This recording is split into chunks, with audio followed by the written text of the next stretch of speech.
Elaine, the president has come and gone, and he didn't put his thumb on the scale. The meeting that was with House Republicans was actually scheduled before this national uproar about the situation down on the southern border, and was designed to get the president in the room with House Republicans to talk about two different bills they're set to vote on later this week about immigration policy overall. Remember, the president's still pushing, House Republicans still pushing to resolve immigration before the midterm elections.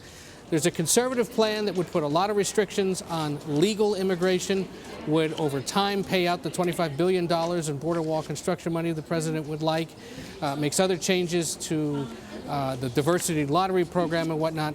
A compromise version, though, that's emerged in the last few days is seen as a more moderate approach. And among other things, it would actually pay up front all of that money that the president would like for border wall construction and fencing, one of the reasons he's okay with it. Both of these bills would reunite the families along the border while the parents are still being processed through the criminal justice system. But again, the president didn't endorse either of them wholeheartedly.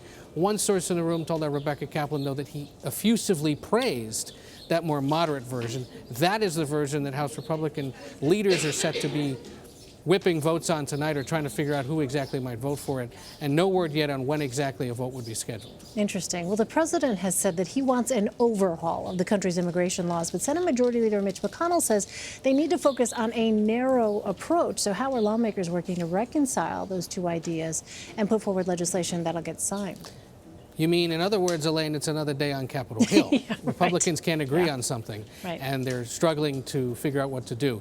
That pronouncement by Mitch McConnell that he wants to focus on something narrow was in response to questions today, because he said that Senate Republicans, at least, are united in their quest to pass a law that would actually allow these families to be reunited down on the southern border. That is a narrow, quick fix that they said they were willing to do and could do as early as this week if only Democrats would go along to get along.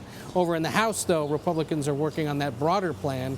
And when we asked McConnell, would you be okay with having that discussion, he didn't say yes. He didn't necessarily say no, but he has said for weeks that he doesn't see the Senate having a broad immigration debate before the elections.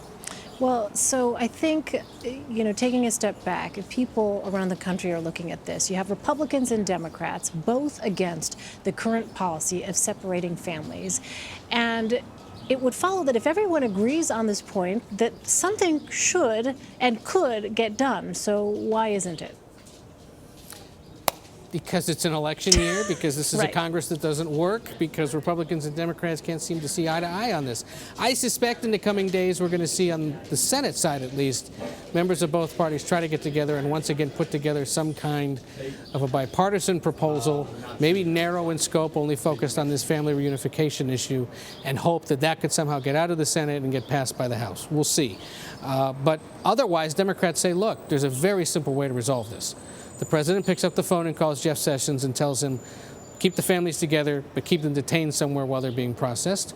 Or the president signs a new executive order saying, put those families back together. They don't think there has to be a vote. Republicans turn around and say, no, let's hold a vote.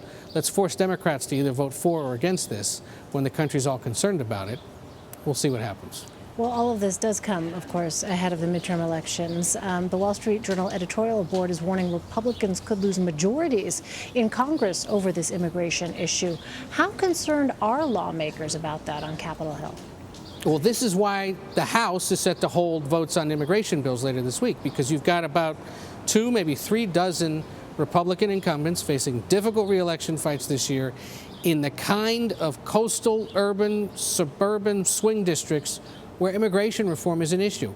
Either there's concern that you're not resolving the issue of dreamers, or there's concern that the country isn't doing enough to fortify the U.S.-Mexico border. And these Republicans need to be able to go home and face voters in November saying, at least we tried to do something. That is what this exercise is all about this week. They know in the back of their minds this isn't likely to pass the House, let alone the Senate, and get to the president's desk.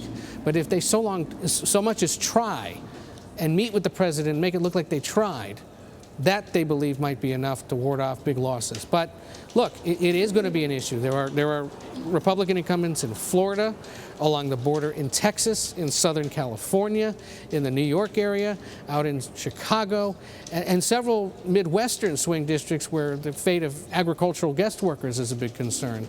And those guys are going to face the music from voters if something doesn't pan out here in the next few weeks. All right. Ed O'Keefe on Capitol Hill for us. Ed, thanks as always. Take care.